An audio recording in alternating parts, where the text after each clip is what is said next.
ഏറ്റവും എടുത്തു പറയേണ്ടത് പോലീസ് ഐഫന്മാരുടെയും ദേവസ്വം ബോർഡിന്റെയും ഒക്കെ തന്നെ നല്ല ഒരു സമീപനം തന്നെയാണ്. അത് പലതരത്തിൽ ഏതാണ്ട് ഒക്ടോബർ മാസത്തിലാണ് DIG ശ്രീജിത്തിന് ഈ ADGP ശ്രീജിത്തിന് ഇവിടത്തേക്ക് ചുമതല വരുന്നത്, കോർഡിനേറ്റർ ആവുന്നത്. അതിനുശേഷം ഒരു പ്രത്യേകമായ ഒരു പ്ലാൻ നടപ്പാക്കുന്നുണ്ട്. ഇപ്പോൾ തന്ത്രി മേൽശാന്തി അടക്കമുള്ള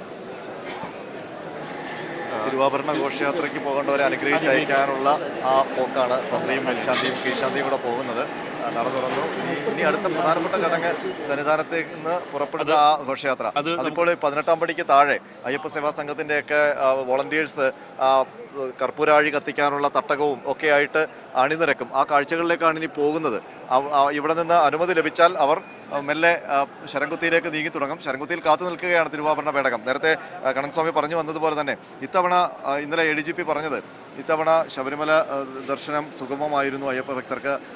അതിലൊരു എനിക്ക് ഏറ്റവും ശ്രദ്ധേയമായി തോന്നിയ കാര്യം, സാധാരണഗതിയിൽ ഈ തിരക്കങ്ങോട്ട് വർദ്ധിക്കുമ്പോൾ ശരംകുത്തി കടന്ന് നീളുമ്പോൾ ഇവിടെ ഈ ദർശനം നടക്കുന്ന ഭാഗത്ത് ശ്രീകോവിലിന് മുന്നിൽ വലിച്ചിങ്ങ് കളയുകയാണ് അയ്യപ്പസ്വാമി. അതെപ്പോഴും ശബരിമലയിൽ ഒരു പരാതിയായി ഭക്തർ പറയുന്നതാണ്. കാണാൻ സമ്മതിക്കുന്നില്ല. അതെ, അതാണ് ഇന്നലെ ADGP ശ്രീജിത്ത് പറഞ്ഞത്. അവിടെ ഒരു പിടിവലി ഇല്ല. അവിടെ ആ ഒരു ഭക്തൻ എത്രത്തോളമാണോ അദ്ദേഹത്തിന് ഒരു കുറഞ്ഞ ഒരു സാമാന്യ സമയം അവിടെ കൊടുക്കുക, വലിച്ച് എടുത്ത് കളയേണ്ട കാര്യമില്ല എന്നുള്ളത്. അതിവിടെ ഇന്നും നമ്മൾ ഈ മകരവിളക്ക് ദിവസം ഇത്രയും തിരക്കുണ്ടായിട്ടും ഇന്നും ആ രീതിയിലാണ്. മാത്രമല്ല ഈ മേളിൽ ഫ്ലൈ ഓവറിൽ ക്യൂ ഉണ്ടായില്ല എന്നുള്ളതാണ്. സാധാരണഗതിയിൽ ഫ്ലൈ ഓവറിൽ ഒരു ക്യൂ കാണും, അവിടെ അനങ്ങില്ല. ഈ ശ്രീകോവിലേക്കുള്ള ദർശനം ആ ക്യൂ അനങ്ങില്ല. അപ്പോൾ അതിനെല്ലാം മാറ്റം വന്നു ഇത്തവണ. അതുകൊണ്ട് തന്നെയാണ് ശാന്തമായ സമാധാനമായ ഒരു മണ്ഡലകാലം കടന്നു പോകുന്നത്. അതാണ് ഈ ശബരിമല ക്ഷേത്രത്തിന്റെ ഒരു പ്രത്യേകത. ചില നിയോഗങ്ങൾ ചില നിയോഗിക്കപ്പെടേണ്ടവരെ നിയോഗിക്കുമ്പോഴാണ് അതൊരു ഭംഗിയായും അത് സുന്ദരമായി പോവുകയും ചെയ്യുന്നത്. കാരണം ആ ക്ഷേത്രത്തോടുള്ള ബഹുമാനവും അവിടെ ഇരിക്കുന്ന മൂർത്തിയോടുള്ള ആരാധനയും ഒക്കെ ഉള്ള ആൾക്കാർ തന്നെ ഇതുപോലെ ശബരിമല മാത്രമല്ല എവിടെയും അവിടെ അതിന്റെ അല്ലെങ്കിൽ ഭരണ സംവിധാനങ്ങളിലേക്ക് വന്നു കഴിഞ്ഞാൽ അവിടെ കാര്യങ്ങളെല്ലാം സുഗമമാകും. അവിടെ പിന്നെ പരാതി ഉണ്ടാകില്ല എന്നുള്ളതിന്റെ ഒരു ദൃഷ്ടാന്തം കൂടിയാണ് ശബരിമല. നമുക്ക് മകരവിളക്കിന്റെ തിരുവാഭരണ പേടകത്തിൽ സ്വീകരിക്കുന്ന ഒരു അവസ്ഥയിലേക്ക് കരുത്തിലേക്ക് പോയി കഴിഞ്ഞാൽ ഇപ്പോൾ ഇവിടുത്തെ എക്സിക്യൂട്ടീവ് ഓഫീസർ മുരാരി ബാബുവിന്റെ നേതൃത്വത്തിലുള്ള സംഘമാണ് പോകുന്നത്. അപ്പോൾ തന്ത്രിയും മേൽശാന്തിയും കീഴ്ശാന്തിയും ചേർന്ന് അവർക്ക് മാലയണിയിച്ച് സമീപത്തെ ആ ഗേറ്റിൽ കൂടിയാണ് അവരെ കടത്തി മുന്നോട്ട്. ആ സമയത്ത് ഫയർഫോഴ്സ് ഉദ്യോഗസ്ഥർ കാണും, പോലീസ് അയ്യപ്പന്മാർ കാണും, ഒപ്പം തന്നെ നമ്മുടെ ഈ അയ്യപ്പ സേവാ സംഘത്തിന്റെ വളണ്ടിയർമാർ കാണും. അവരെല്ലാവരും ഈ കർപ്പൂരമൊക്കെ ആയിട്ടാണ് പോകുന്നത്. അതിൽ എനിക്ക് ഇവിടുത്തെ ഒരു കൗതുകം, മറ്റൊരു കൗതുകം, ഈ പോലീസ് ഉദ്യോഗസ്ഥരെന്നൊക്കെ പറയുമ്പോൾ അവർ യൂണിഫോമിലൊക്കെ ഈ സ്വീകരണത്തിന് പോകുമ്പോൾ അവരും ഈ ഹാരം, ശ്രീകോവിലിൽ നൽകുന്ന ഹാരം അണിഞ്ഞ് ആ കാക്കിയുടെ പുറത്തുകൂടി ആ ഹാരം അണിഞ്ഞിട്ട് ഇങ്ങനെ അയ്യപ്പ സ്വാമിയുടെ തിരുവാഭരണം സ്വീകരിക്കാൻ പോവുകയും അതിനെ വരവേറ്റുകൊണ്ട് വരുന്ന ആ തിരുവാഭരണത്തിനൊപ്പം വരുന്ന പോലീസ് അയ്യപ്പന്മാർ അവരുടെ കഴുത്തിലും ഇതുപോലെ ഹാരമൊക്കെ അണിഞ്ഞാണ് വരുന്നത്. അതൊക്കെ ഒരു രസമുള്ള കാഴ്ചയാണ്. ശബരിമലയിൽ മാത്രം കാണുന്ന ഒരു കാഴ്ചയാണ്. അത് ശബരിമലയിൽ മാത്രം കാണുന്ന കാഴ്ചയാണ്. അത് തന്നെയാണ് ഈ ശബരിമല എന്ന് പറയുന്ന ക്ഷേത്രത്തിന്റെ പ്രത്യേകതയും. അത് ഭക്തി, മനുഷ്യനും അയ്യപ്പനും ഭക്തനും ഒന്നാവുന്ന ഒരു ദൈവം ഒന്നാവുന്ന ഒരു സങ്കല്പത്തിലേക്ക് എത്തുന്ന ഒരു ക്ഷേത്രം ലോകത്ത് എവിടെയെങ്കിലും ഒരു ക്ഷേത്രം ഉണ്ടെന്ന് പറയാൻ സാധിക്കും. ഒരിടത്തുമില്ല. ഇവിടേക്ക് കടന്നു വരുമ്പോൾ നീ ആരെയാണോ കാണാൻ വന്നത് അത് നീ തന്നെയാണ്. നിന്നിലുള്ള എല്ലാ പ്രശ്നങ്ങളെ ഒഴിവാക്കി നീ ഈശ്വരനായ ചൈതന്യമായി മാറുന്ന ഒരു സങ്കല്പത്തിലേക്ക് നമ്മുടെ മുന്നിൽ കാണാൻ സാധിക്കുന്നുണ്ട്. തത്വമസി എന്ന് പറയുന്ന തൊട്ടു താഴെയാണ് ആ പൊന്ന് കുടുംബത്തിന് തൊട്ടു താഴെയാണ് നമ്മൾ നിൽക്കുന്നത്. ആ തത്വമസി എന്നുള്ള ഒരു ആപ്തവാക്യത്തിലേക്ക് എത്തുമ്പോൾ പോകുന്ന ദൃശ്യം അത് നമുക്ക് കാണാം.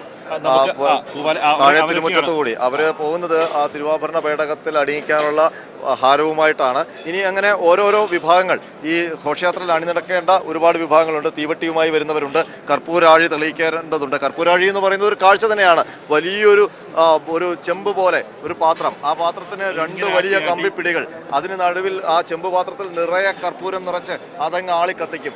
അത് ഇപ്പോഴല്ല, ആ തിരുവാഭരണ പേടകവുമായി വരുമ്പോഴാണ്. അത് മുന്നിൽ 2 പേർ നിന്ന് ആട്ടി ആ തീനാളം ഇങ്ങനെ കത്തിച്ചുകൊണ്ട് വരുമ്പോൾ അത് കാണുന്ന അതിന്റെ പ്രഭയിൽ തിരുവാഭരണ ഘോഷയാത്ര കാണുന്നതൊക്കെ ഒരു പ്രത്യേക ഭംഗിയാണ്, ഒരു പ്രത്യേക ആനന്ദകരമാണ്. അപ്പോൾ ശബരിമലയെ സംബന്ധിച്ച് ഈ മകരസംക്രമ ദിവസത്തിലെ വൈകുന്നേരം ഈ ഒരു സായാഹ്നം അത് അനുഭൂതിദായകമായ ഒരു സായാഹ്നം തന്നെയാണ്. അവിടെ നിന്ന് ലഭിക്കുന്ന ആ അനുഭൂതി മറ്റെങ്ങും നിന്നും ലഭിക്കുന്നതല്ല. അത്രത്തോളം ആനന്ദകരമാണ്. അത് ആത്മീയതയുടെ തൊട്ട് നെറുകയിൽ പാരമ്യത്തിലെത്തുന്ന പലപ്പോഴും ഭക്തർക്ക് തോന്നുന്ന ഒരു സംശയമുണ്ട്. പുലിവാഹനാണ് അയ്യപ്പൻ, അല്ല ബാജിവാഹനാണ് അയ്യപ്പൻ. ബാജിയാണ് മുകളിലിരിക്കുന്നത്, കുതിരയാണ് മുകളിലിരിക്കുന്നത്. കുതിരപ്പുറത്തേറിയ യോദ്ധാവാണ്. ആ യോദ്ധാവിന് പുലിപ്പുറത്തേറിയ കഥകളൊക്കെ നമ്മൾ കേൾക്കുന്നുണ്ടെങ്കിൽ യോദ്ധാവായിട്ടുള്ള ബാജിപ്പുറത്ത് കുതിരപ്പുറത്തേറിയ ഒരു യോദ്ധാവിന്റെ ആ ഒരു രൂപമാണ് നമുക്ക് ഇപ്പോൾ ഒരു. പക്ഷേ എവിടെയും അങ്ങനെ ഒരു ചിത്രം നമ്മൾ കണ്ടിട്ടില്ല. അയ്യപ്പസ്വാമി കുതിരപ്പുറത്ത് വരുന്ന ഒരു ദൃശ്യം നമ്മൾ എവിടെയും കണ്ടിട്ടില്ല. എല്ലായിടത്തും ആ പുലിപ്പാലുമായി വരുമ്പോഴുള്ള പുലിവാഹനൻ എന്നുള്ള സങ്കല്പത്തിൽ തന്നെ കണ്ടിട്ടുള്ളൂ. പന്തളം ആ ക്ഷേത്രത്തിൽ വലിയ കോയിക്കൽ അമ്പലത്തിൽ വിഗ്രഹമില്ല അയ്യപ്പസ്വാമി. അവിടെ ഒരു സാളഗ്രാമം വെച്ചിട്ടാണ് ധർമ്മശാസ്ത്ര സങ്കല്പത്തിൽ പൂജ നടക്കുന്നത്. അവിടെ ആകെ അയ്യപ്പന്റെ ഒരു സങ്കല്പത്തിൽ പൂജ നടക്കുമ്പോൾ, അവിടെ ഉത്സവം വരുമ്പോൾ അവിടെ പുലിവാഹനൻ എന്നുള്ള സങ്കല്പം കൂടിയാണ് അവിടെ ഉള്ളത്. അതല്ലാതെ കുതിരപ്പുറത്ത് വരുന്ന അയ്യപ്പൻ വീരമണികണ്ഠൻ അതെനിക്ക് തോന്നുന്നത് വേറെ ഏതെങ്കിലും ക്ഷേത്രമുണ്ടോ? ഈ കുളത്തൂപ്പുഴയാണെങ്കിൽ ബാലകനാണ്, അര്യങ്കാവാണെങ്കിൽ യൗവനയുക്തനാണ്, അശ്വങ്കോവിൽ അങ്ങനെയുള്ള ഒരു ഭാര്യാസമേതനാണ്. ഈ കൊടിമരത്തിൽ മാത്രമാണ് കുതിരയുള്ളത്. ഭഗവാന്റെ അടയാളമായ ഭഗവാന്റെ വാഹനമായ കുതിരയുള്ളത് ഈ ശബരിമല കൊടിമരത്തിലാണ്. പക്ഷേ പുലിവാഹനൻ എന്ന് നമ്മൾ വിളിക്കുന്നു, വാജിവാഹനൻ എന്ന് ഹരിവരാസനത്തിൽ ഒരു ഭാഗത്ത് പറയുകയും ചെയ്യുന്നു. അതാണ് ശബരിമല. ബാജിവാഹനായതുകൊണ്ട് തന്നെയാണ് ഈ കൊടിമരത്തിന് മുകളിൽ ആ കുതിരയുടെ രൂപം ഉണ്ടാകുന്നത്. നമുക്ക് ആ ഭക്തിയുടെ പരമ്പരയിലേക്ക് വരാം. ഓരോ ആൾക്കാരും തിരുവാഭരണ വേളത്തിൽ അതിന് ചുറ്റുമാണ് ഒരു കിളി തിരുവനന്തപുരത്ത് നിരീക്ഷിക്കേണ്ടത്. പക്ഷെ ഞങ്ങൾക്കത് കാണാൻ സാധിച്ചില്ല. ഞങ്ങൾ അതിന് താഴെ നിന്നിട്ട് പോലും ഞങ്ങൾക്കത് കാണാൻ സാധിച്ചില്ല എന്നുള്ളത് തന്നെയാണ് കാര്യം. 18 മലകൾക്കും നടുവിലിരിക്കുന്ന ഈ വീണ്ടും തിരിച്ചു വന്ന് അതിന് മുകളിലേക്ക് വട്ടമിട്ട് പറക്കുന്ന ഒരു കാഴ്ച. അതായത് എനിക്ക് തോന്നുന്നു പ്രാവ് ആ കിളിയെ പറത്തിക്കൊണ്ട് വന്ന് അത് അഭയം തേടിയത് അയ്യപ്പന്റെ ആ ബാജിയുടെ മുകളിലാണെന്നുള്ളൊരു സങ്കല്പമൊക്കെ വേണമെങ്കിൽ നമുക്ക് പറയാം. തന്നെയാണ് വലിയ ഭക്തി നിർഭരമായ പറഞ്ഞറിയിക്കാൻ പറ്റുന്നില്ല ദിവിഷ് എത്രത്തോളം ആഗ്രഹിക്കുന്നുണ്ടാവും ഈ നിമിഷം ഇവിടെ നിൽക്കാനെന്ന് ഞങ്ങൾക്ക് രണ്ടുപേർക്കും അറിയാം. ശ്രീകൃഷ്ണപരന്ത് ഒരു അത്ഭുതമാണ്. കാരണം ആദ്യം ഒന്ന് വന്നു, നട തുറക്കുന്നതിനും ഒരു അരമണിക്കൂർ മുമ്പ് ഒന്ന് വട്ടമിട്ട് പറഞ്ഞത് ഇങ്ങോട്ടും അപ്രത്യക്ഷമായി. പിന്നെ അതിന്റെ പൊടി പോലും കാണാനില്ല. പിന്നെ നട തുറക്കുന്ന സമയത്താണ് ആ കൃഷ്ണപരന്ത് വന്ന് ഒരു തവണ ഈ ശ്രീകോവിലിന്റെ മുകളിൽ വട്ടമിട്ട് പറഞ്ഞിട്ട് അപ്പോഴേക്കും അയ്യപ്പന്മാർ കാണുന്നു, ശരണം വിളിക്കുന്നു. അതിങ്ങനെ ചിറകടിച്ച തെക്കുഭാഗത്തേക്ക്, ആ തെക്കുഭാഗത്താണ് ശരംകുത്തി, ആ ഭാഗത്താണ് ശരംകുത്തി, അവിടേക്ക് പറന്നുപോയി. ഇനി ഒരിക്കൽ കൂടി ആ കൃഷ്ണപരന്ത് വരും. അത് എനിക്കൊരു വേറൊരു സംശയം കൂടെ. അതായത് ഇപ്പം മലദൈവങ്ങളെ പ്രീതിപ്പെടുത്താൻ വേണ്ടി ആ മലദൈവങ്ങൾക്ക് വേണ്ടി ഒരു പൂജ നടന്ന ഒരു ക്ഷേത്രം ഉണ്ടാകുന്നത് കരുതാൻ പറ്റും. അത് 18 പടി. ഈ മണ്ഡലമകരങ്ങൾക്ക് സീസണിൽ പടിപൂജയില്ല, ഇല്ലെങ്കിൽ അല്ലാത്ത സമയങ്ങളിലൊക്കെ തന്നെ ആ ദൈവങ്ങളെ പൂജിക്കാൻ വേണ്ടി ഈ 18 മലകളിലെ പ്രതിദാനം ചെയ്യുന്നത്.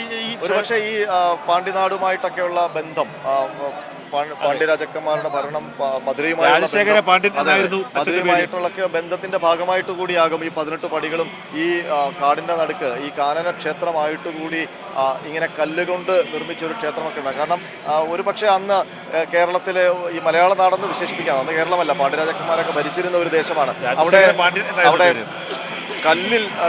കൽപ്പണിക്കാർ അല്ലെങ്കിൽ കല്ലിൽ കൊത്തുന്ന വൈദഗ്ധ്യമുള്ളവർ ഉണ്ടാകാൻ ഇടയില്ല. അപ്പോൾ മധുരയിൽ നിന്നുമൊക്കെ വന്ന ആൾക്കാരൊക്കെ തന്നെയാകും ഈ ക്ഷേത്രം പണിഞ്ഞിട്ടുണ്ടാവുക.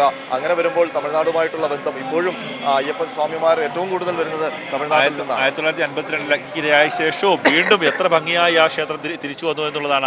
അതാണ് ഈശ്വര ചൈതന്യം കുടികൊള്ളുന്ന ഏറ്റവും പ്രധാനപ്പെട്ട ക്ഷേത്രം. ഇവിടെ ജാതിയോ മതമോ വർണ്ണമോ വ്യത്യാസമോ ഒന്നുമില്ല. നമ്മൾ നേരത്തെ സൂചിപ്പിച്ച പോലെ നിങ്ങൾ ഇന്ന വസ്ത്രം ധരിച്ചു വരണം, നിങ്ങൾ അല്ലെങ്കിൽ ഈ വസ്ത്രമാണ് എനിക്ക് ധരിച്ചു വന്നാലേ ഞാൻ നിങ്ങൾ പ്രീതിപ്പെടുത്തൂ എന്നൊന്നുമില്ല.